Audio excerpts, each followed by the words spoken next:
যাত্রীর ছদ্মবেশে ডাকাত ঠেকাতে বাসে ওঠার সময় যাত্রীদের সবার ছবি নেওয়া হবে। প্রতি বাসে প্রশাসনের টেলিফোন নম্বর থাকবে। ফিটনেসবিহীন গাড়ি কোনো অবস্থাতেই রাস্তায় চলতে দেওয়া হবে না। মঙ্গলবার সচিবালয়ের সংবাদ সম্মেলনে এ তথ্য জানান স্বরাষ্ট্র উপদেষ্টা জাহাঙ্গীর আলম চৌধুরী। তিনি বলেন, গত ঈদের মতো আসন্ন ঈদুল আজহায় ঈদ যাত্রার নির্বিঘ্ন করতে প্রয়োজনীয় ব্যবস্থা নেওয়া হয়েছে। যাত্রীদের যাওয়া আসার সময় নির্ধারিত ভাড়া নেওয়ার নির্দেশনা দেওয়া হয়েছে, যাতে সম্মতি দিয়েছে মালিকপক্ষ।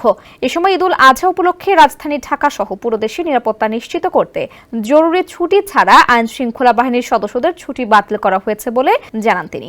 নির্দিষ্ট মডেলের টিভিএস বাইকে আকর্ষণীয় মূল্য ছাড় অথবা স্ক্র্যাচ কার্ডে থাকছে সর্বোচ্চ 25,000 টাকা ক্যাশব্যাক।